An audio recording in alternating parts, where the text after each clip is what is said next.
70대라고는 믿을 수 없는 힘이 느껴지는 그의 손이 제 등을 쓰다듬고 있었습니다. 저를 아껴주듯이 말이죠.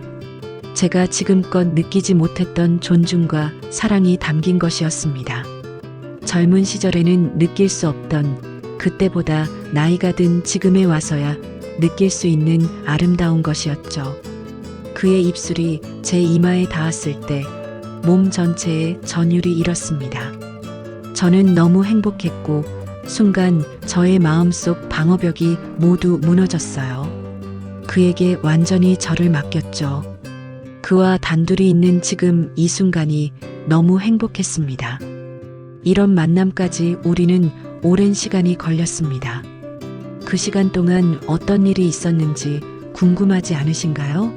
이야기 시작하기 전 좋아요와 구독, 알림 설정 눌러주시고 댓글 남겨주시면 여러분에게 큰 행운이 찾아갈 거예요. 저는 64세 김혜정입니다. 전기장판 위에 앉아 창밖을 바라보는 저의 모습이 창에 비칩니다. 이제는 혼자라는 게 어색하지도 않아요. 18년이란 세월이 지났으니까요.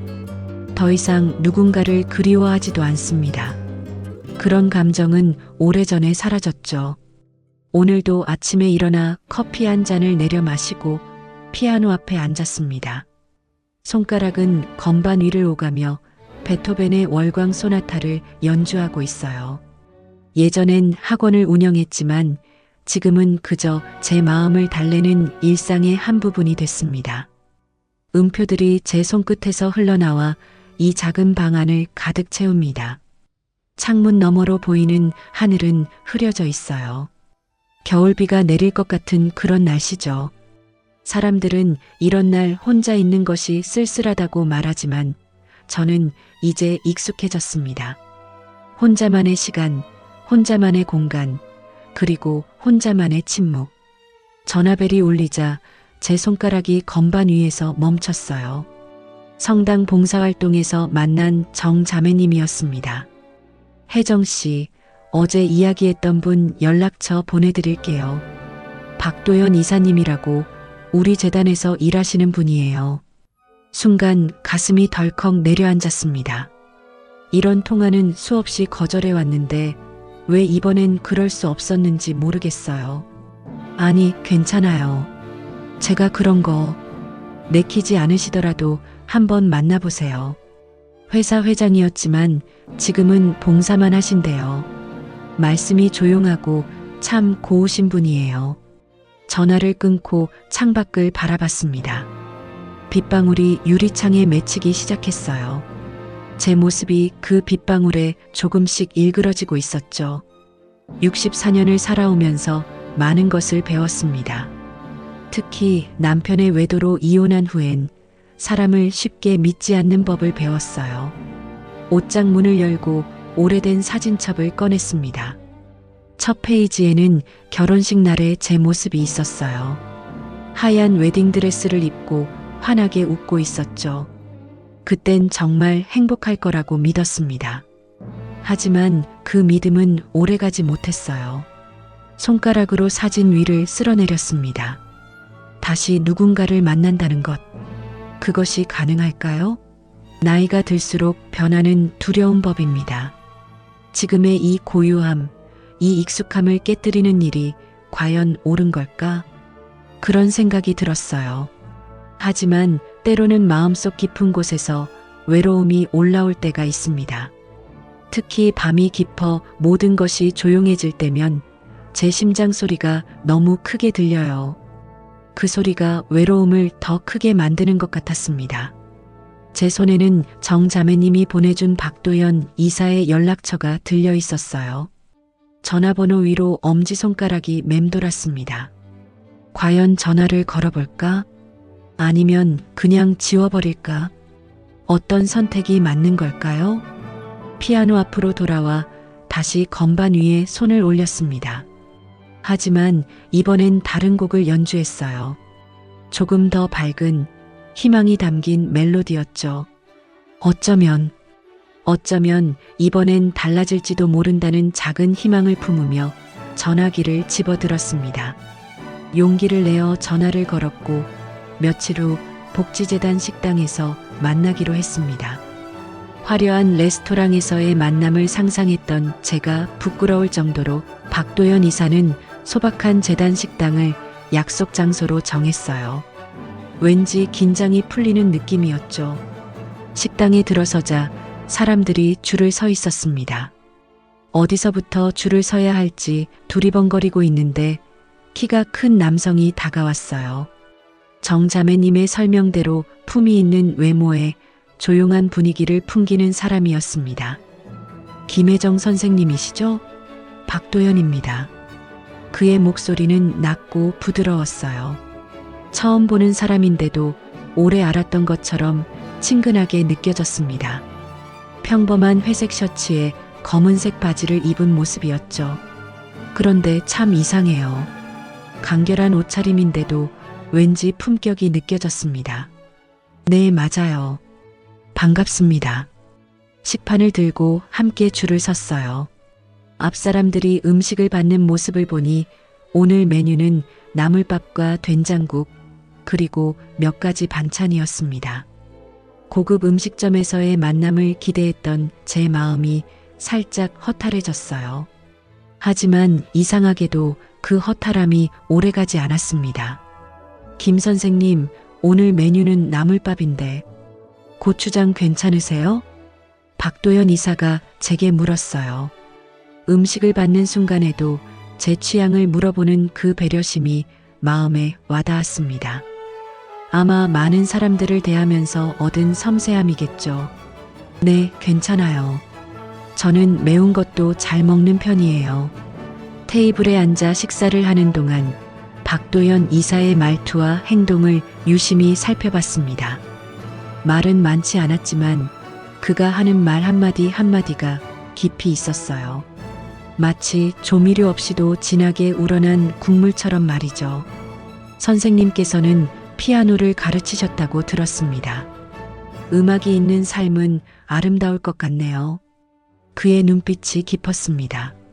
질문하는 방식도 특별했어요. 단순히 제 직업을 확인하는 것이 아니라 그 직업 속에서 제 삶의 의미를 찾아주려는 듯 했죠. 네, 30년 넘게 학원을 운영했어요. 지금은 그만뒀지만 여전히 피아노는 제 삶의 큰 부분이에요. 혹시 언젠가 연주해 주실 수 있을까요? 바흐의 골드베르크 변주곡이 특히 좋아요. 제 눈이 커졌습니다. 76세의 남성이 바흐의 골드베르크 변주곡을 알고 있다니요. 그것도 단순히 아는 수준이 아니라 좋아한다니. 뭔가 다른 사람이란 느낌이 확실히 들었어요. 좋아요. 기회가 되면 꼭 연주해 드릴게요. 식사를 마치고 재단 정원을 거닐었습니다. 초겨울의 바람이 쌀쌀했지만 박도연 이사와 나누는 대화는 따뜻했어요. 그는 재단에서 하는 일, 사별한 아내와의 추억, 그리고 지금의 소소한 일상에 대해 이야기했습니다. 버스 정류장까지 배웅해주는 그의 모습을 보며 이상한 감정이 일었어요. 그건 설렘이었을까요? 아니면 그저 오랜만에 누군가와 나눈 대화의 여운일까요? 확실한 건 집으로 돌아오는 내내 그의 깊은 눈빛과 부드러운 목소리가 제 마음속에 맴돌았다는 거예요. 그리고 이상하게도 다음 만남이 기다려졌습니다. 첫 만남 이후로 박도연 이사와 3번 더 만났습니다. 2번째는 미술관에서, 3번째는 공원에서, 그리고 4번째는 그의 제안으로 작은 음악회에 갔어요. 매번 만날 때마다 그의 새로운 면을 발견했죠. 특히 음악회에서 그가 슈베르트의 겨울 나그네를 들으며 눈을 감고 깊이 빠져드는 모습이 인상적이었어요. 남자가 예술에 그렇게 진심으로 빠져드는 모습은 오랜만에 보는 광경이었습니다. 그날 저녁 음악회가 끝나고 조용한 찻집에 앉았어요. 창밖으로 내리는 눈을 바라보며 따뜻한 차를 마시는데 박도연 이사가 조심스럽게 말을 꺼냈습니다. 김 선생님, 솔직히 말씀드려도 될까요? 제 마음이 살짝 긴장됐어요. 보통 이런 시작은 좋지 않은 이야기로 이어지는 경우가 많았거든요. 네, 말씀하세요. 박도연 이사는 차를 한 모금 마시고 말을 이었습니다. 제가 이 나이에 선생님을 만나게 될 줄은 몰랐어요. 10년 동안 혼자 살면서 익숙해졌거든요. 혼자는 편하지만 함께라면 더 따뜻할 수 있을 것 같아서요. 그의 솔직한 고백에 가슴이 뭉클해졌습니다. 떨리는 손으로 차를 들어 한 모금 마시면서 생각했어요. 그의 말은 청혼이 아니었지만 앞으로의 방향성을 제시하는 것이었습니다. 나도 같은 마음일까? 정말 이 사람과 함께하고 싶은 걸까? 저도 비슷한 마음이에요. 하지만 쉽게 결정할 수 있는 일이 아니라서요. 며칠 동안 고민했습니다. 밤마다 천장을 바라보며 박도연 이사와의 만남을 되새겼어요. 그의 부드러운 미소, 깊은 눈빛, 어그리고 무엇보다 제 말을 진심으로 들어주는 태도가 마음에 남았습니다. 하지만 이 나이에 다시 누군가를 믿는다는 건 두려운 일이었어요. 18년 전의 상처가 아직 완전히 아물지 않은 것 같았죠. 결국 딸에게 상담하기로 했습니다. 주말에 딸의 집에 방문했어요. 차를 마시며 조심스럽게 이야기를 꺼냈죠. 수진아, 엄마가 만나는 사람이 있어. 딸의 표정이 순간 굳어졌습니다. 제 말이 끝나기도 전에 그녀의 눈에서 불신이 느껴졌어요. 엄마, 이제 와서 재혼? 난 그 사람도 못 믿겠어요. 아빠처럼 될 수도 있잖아요. 딸의 차가운 반응에 가슴이 찢어지는 듯 했습니다. 하지만 이해했어요. 그녀도 아버지의 외도로 상처받은 사람 중 하나였으니까요. 수진아, 엄마 이해해. 하지만 이번엔 내 인생을 위해 살고 싶어. 딸은 아무 말도 하지 않고 찻잔만 만지작거렸어요. 침묵이 우리 사이를 가득 채웠습니다. 그 순간 깨달았어요. 제가 누구의 허락을 기다리고 있는 걸까? 64년을 살아오면서 항상 누군가를 위해 살았던 것 같아요. 부모님을 위해, 남편을 위해, 자식을 위해. 하지만 이제는 제 자신을 위해 선택할 시간인 것 같았습니다. 그날 밤 박도연 이사에게 전화를 걸었어요. 떨리는 목소리로 말했죠.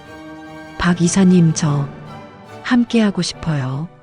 조금 두렵지만 시작해 볼까요? 관계가 진전되면서 저는 박도연 이사의 직장인 복지재단에 자주 방문하게 됐어요. 어떤 날은 함께 점심을 먹기도 하고 또 어떤 날은 제가 그의 사무실에서 기다리기도 했죠. 그곳에서 많은 직원들이 저를 보게 됐고 자연스럽게 저에 대한 소문이 돌았을 거예요. 어느 날 재단 화장실에서 우연히 들은 이야기가 제 마음을 흔들었습니다. 젊은 여직원 2명이 세면대 앞에서 이야기를 나누고 있었죠. 저는 칸막이 안에 있었고 그들은 제가 있는 줄 모르고 대화를 이어갔어요. 그 피아노 선생님, 박 이사님이랑 진지하게 만나시는 것 같던데. 에이, 그러게. 근데 그분 박 회장님 과거 모르는 거 아닐까? 뭐? 어떤 거? 박 회장님 한때 회사 사람들 울리기로 유명했죠. 그분 성격 한번 무서웠다니까요. 우리 이모부가 그 회사 다녔거든. 한 번은 화장실 문이 열리며 그들의 대화가 끊겼습니다. 하지만 이미 제 귀에 들어온 말들은 지워지지 않았어요. 박도연, 정말 무서운 사람이었을까? 지금까지 본 그의 모습과는 너무나 달랐습니다. 그날 이후로 미묘하게 거리를 두게 됐어요. 전화가 와도 조금 늦게 받고 만남도 약간 미루는 식으로요. 제 마음의 변화를 눈치챘는지 박도연 이사는 어느 날 자신의 아파트로 저를 초대했습니다. 오늘은 제가 직접 요리해 볼게요. 별로 기대는 마세요. 그의 집은 생각보다 소박했어요. 넓고 호화로운 집을 상상했는데 오래된 아파트였죠. 정갈하게 정리된 거실에는 책이 많았고 피아노도 한 대 놓여 있었습니다. 벽에는 몇 장의 사진이 걸려 있었어요. 요리를 하는 동안 거실을 천천히 살펴봤습니다. 사진 속에는 젊은 시절의 박도현과 아름다운 여성, 그리고 어린 소녀가 웃고 있었어요. 가족 사진이 분명했습니다. 식사 준비됐습니다. 함께 식사를 하며 조심스럽게 물었어요. 사진 속 분들이 가족이신가요? 그의 표정이 순간 어두워졌습니다. 하지만 이내 담담한 목소리로 대답했죠. 네, 아내와 딸입니다. 둘 다 이제 이 세상 사람이 아니에요. 밥을 먹던 제 손이 멈췄습니다. 그는 천천히 이야기를 이어갔어요. 딸아이는 21살 때 교통사고로 먼저 갔습니다. 아내는 그 슬픔을 이기지 못하고 3년 후에 병으로 떠났죠. 갑자기 그의 무거운 눈빛이 이해가 됐어요. 항상 느껴지던 그 깊은 슬픔의 그림자가 어디서 온 것인지 알게 된 순간이었습니다.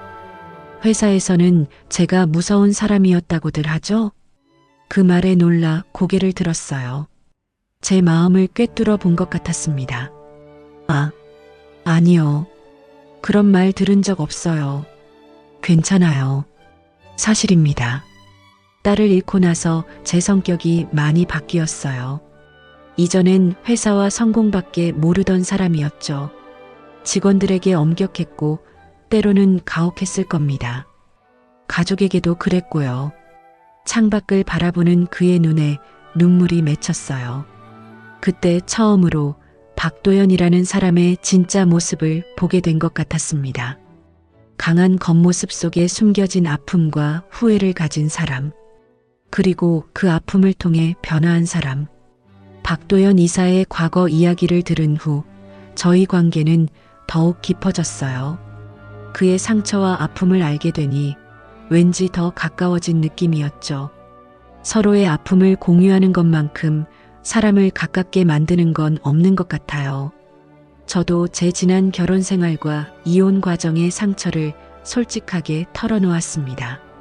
어느 날 저녁 한강변을 걷던 중 박도연 이사가 불쑥 말했어요. 혜정 씨, 저랑 같이 살아볼래요? 갑작스러운 제안에 걸음을 멈췄습니다. 그는 제 눈을 똑바로 바라봤어요. 큰 결혼식은 필요 없을 것 같아요. 우리 나이에 그저 조용히 함께 살며 서로의 남은 시간을 채워주는 게 어떨까 싶어서요. 잠시 생각에 잠겼어요. 결혼식 없이 그냥 동거라니. 옛날 같았으면 상상도 못했을 일이죠. 하지만 이 나이에 허례허식보다는 진정한 동반자를 찾는 게 더 중요하게 느껴졌습니다. 그래요. 함께 살아보죠.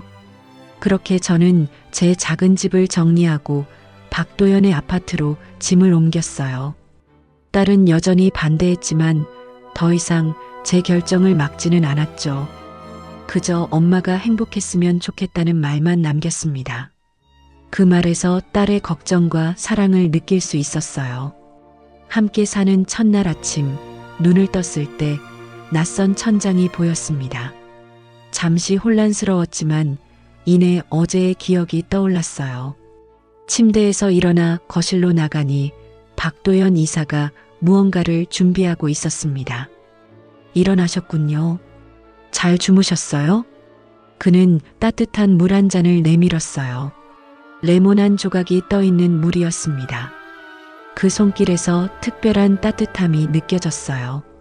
아침에 일어나면 따뜻한 물 한 잔이 좋다고 들었어요. 건강에도 좋다고 하고. 말을 많이 하는 스타일은 아니었지만 그의 작은 행동 하나하나에서 배려가 느껴졌습니다. 그날 이후로 매일 아침 제가 눈을 뜨면 박도연 이사가 내미는 따뜻한 물 한 잔으로 하루를 시작하게 됐어요. 일주일이 지나고 한 달이 지나면서 저는 이런 소소한 일상의 행복에 점점 젖어들었습니다. 그의 손길에는 언제나 따뜻함이 담겨 있었어요. 냉장고에 제가 좋아하는 과일을 채워두는 손길, 비 올 때 우산을 들고 마중 나오는 손길, 제가 피아노를 연주할 때 조용히 어깨를 토닥이는 손길. 어느 날 저녁 함께 TV를 보고 있을 때 문득 물었어요. 도연 씨는 말이 정말 적은 것 같아요. 혹시 제가 답답한가요? 그는 잠시 생각하더니 제 손을 부드럽게 잡았습니다. 내 말보다 먼저 가는 건 손입니다. 이제는 그 손으로 당신만 챙기고 싶습니다. 그 말에 가슴이 뭉클해졌어요. 젊은 시절에는 화려한 말과 낭만적인 고백에 설레곤 했었는데 이제는 이런 소박하고 진실된 손길 하나에 마음이 흔들리는 제 모습이 신기했습니다. 침대에 누워 생각했어요. 젊을 땐 말에 끌렸는데 지금은 손 하나에 흔들리는 나를 봅니다. 이게 나이 들매 지혜일까요? 아니면 진짜 사랑을 알아보게 된 걸까요? 어쩌면 둘 다일지도 모르겠네요.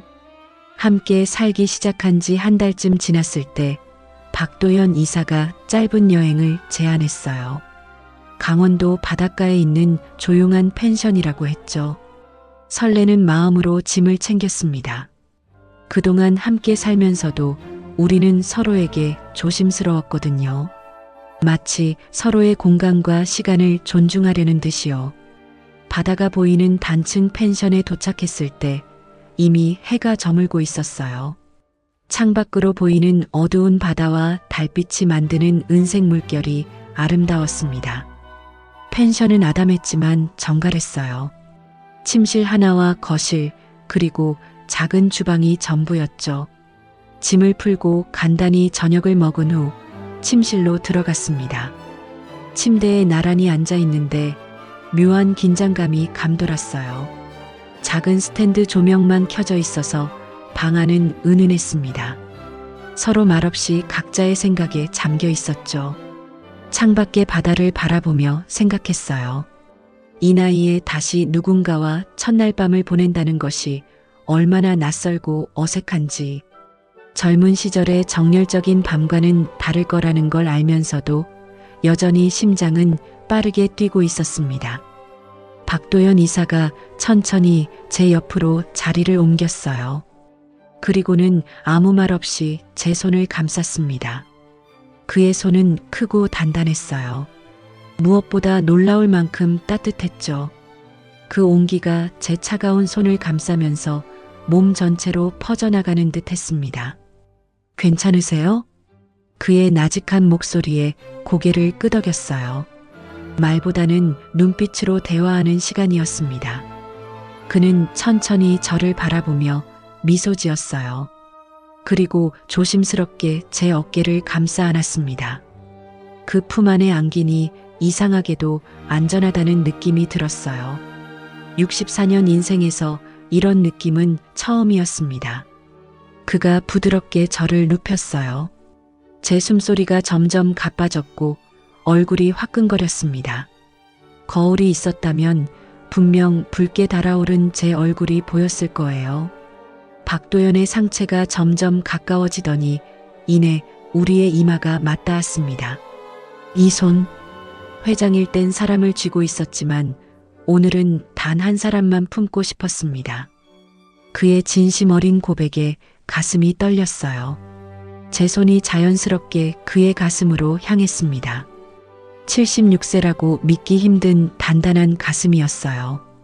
아마도 오랜 시간 꾸준히 운동해 온 결과겠죠. 그의 품에 완전히 안겼을 때 더 이상 말이 필요하지 않았습니다. 재혼한 첫날 밤 70대 남편이 보여준 크기. 그건 단지 몸의 크기가 아니었어요. 마음의 깊이, 품의 넓이, 손의 감촉. 나는 그에게 완전히 안겼습니다.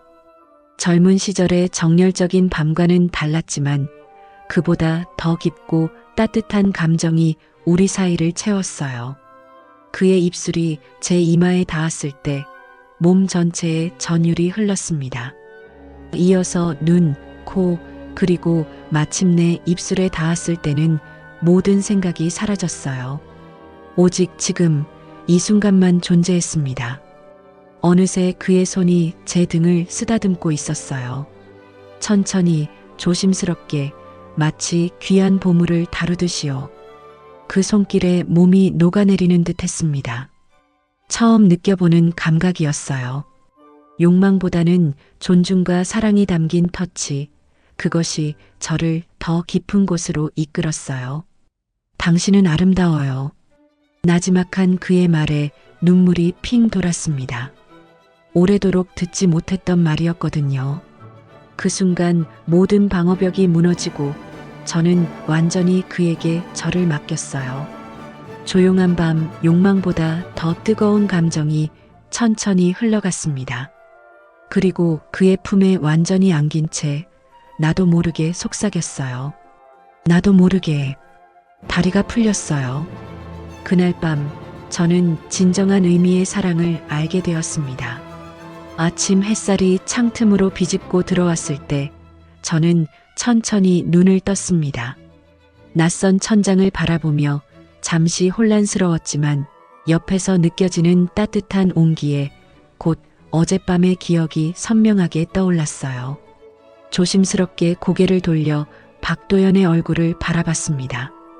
깊은 잠에 빠진 그의 표정은 평화로웠어요. 주름 사이로 보이는 소년 같은 모습이 어쩐지 사랑스럽게 느껴졌습니다. 침대에서 조용히 일어나 창가로 걸어갔어요. 커튼을 살짝 걷자 푸른 바다가 눈앞에 펼쳐졌습니다. 바다는 어제보다 더 푸르고 깊었어요. 마치 제 마음처럼요. 저는 한참 동안 바다를 바라보며 생각에 잠겼습니다. 무언가가 달라졌어요. 제 안에서 깊은 변화가 일어나고 있었죠. 펜션 거실에 있는 전신 거울 앞에 섰습니다. 거울 속에 비친 제 모습이 낯설게 느껴졌어요. 평소와 같은 얼굴인데 어딘가 다른 것 같았습니다. 어쩌면 눈빛이 달라진 걸까요? 아니면 입가에 맴도는 미소 때문일까요? 손으로 얼굴을 만져보며 중얼거렸어요. 이 나이에 이렇게 예뻐 보일 줄이야. 어젯밤 이후로 제 안에서 무언가 다시 깨어난 듯 했습니다. 오랫동안 잊고 있었던 여성으로서의 감각, 사랑받는 사람으로서의 자신감, 그리고 삶에 대한 설렘. 그 모든 것들이 다시 피어나고 있었어요. 제 머릿속은 복잡한 생각들로 가득했습니다. 64년이라는 긴 시간 동안 사회가 만든 틀에 갇혀 살았던 것 같아요. 이 나이에는 이렇게 행동해야 한다. 여자는 이런 모습이어야 한다와 같은 규칙들. 그런데 어젯밤 박도연의 품 안에서 저는 그 모든 규칙을 잊었어요. 그저 한 사람으로서, 한 여자로서 존재했을 뿐이죠. 창문으로 들어오는 햇살을 맞으며 깊게 숨을 들이쉬었습니다. 공기도 달라진 것 같았어요. 더 신선하고 더 생동감 있게 느껴졌죠. 마치 세상의 모든 색깔이 더 선명해진 것처럼요. 따뜻한 손길이 제 허리를 감쌌을 때 놀라지 않았어요. 그의 손길이 이제는 낯설지 않았거든요. 박도연이 뒤에서 다가와 저를 부드럽게 안았습니다. 그의 체온이 제 등을 통해 전해져 왔어요. 잘 주무셨어요? 그의 나지막한 목소리에 고개를 끄덕였습니다. 거울 속에 비친 우리의 모습이 참 자연스러워 보였어요. 마치 오랫동안 함께했던 사람들처럼요. 어젯밤 나도 많이 떨렸습니다. 그의 고백에 미소 지었어요. 그토록 품이 있고 든든해 보이는 사람도 떨린다는 사실이 왠지 위로가 되었습니다. 당신 때문에 내 시간들이 살아났어요. 그 말에 가슴이 떨렸어요. 시간이 살아난다는 표현이 정확했습니다. 저도 같은 느낌이었거든요. 마치 멈춰있던 시계가 다시 돌아가기 시작한 것처럼 제 인생의 시간도 다시 흐르기 시작했으니까요. 나도 그래요. 당신 덕분에 제가 달라진 것 같아요. 거울 속에 비친 그의 눈빛이 깊었습니다. 그 눈빛 속에서 저는 제 모습을 발견했어요.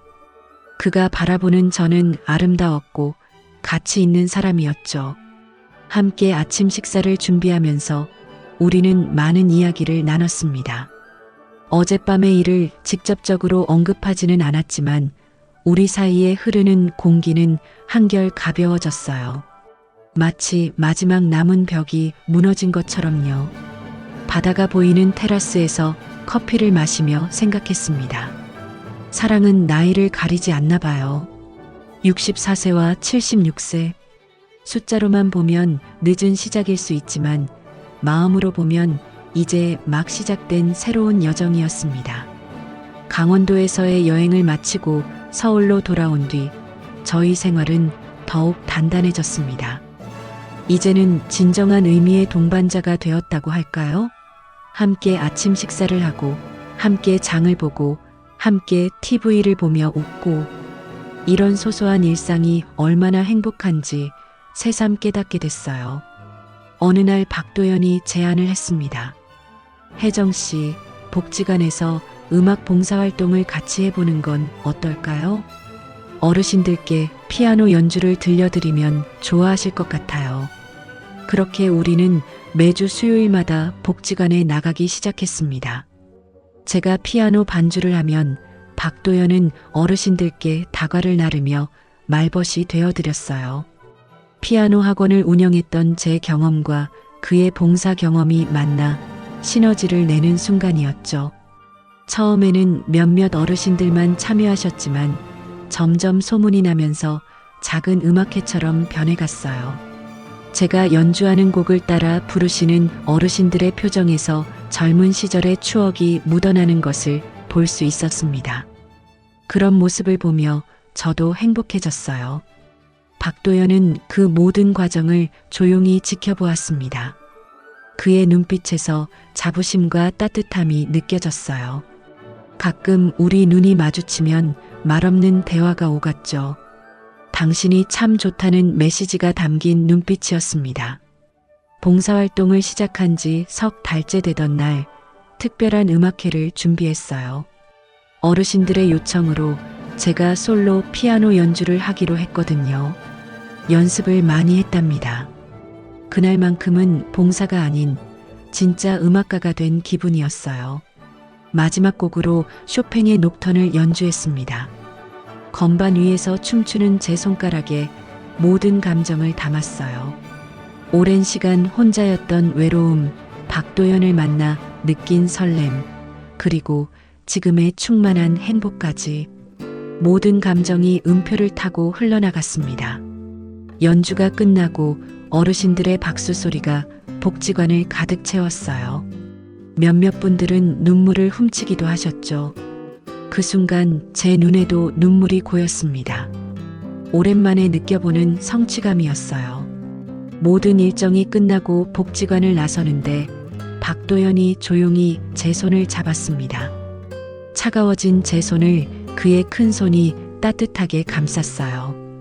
오늘 연주 정말 아름다웠습니다. 고개를 끄덕이며 미소 지었어요. 그의 칭찬이 제 마음을 가득 채웠습니다. 혜정 씨를 만나기 전에는 제 삶이 의미 없이 흘러가는 것 같았어요. 하지만 지금은 달라요.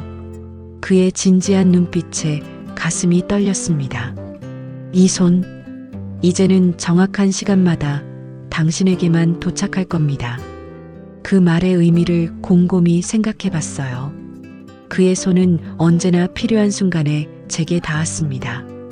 아침에 눈을 뜰 때, 힘든 일이 있을 때, 기쁠 때, 슬플 때, 그의 손은 항상 제게 도착했죠. 마치 약속된 시간에 배달되는 선물처럼요.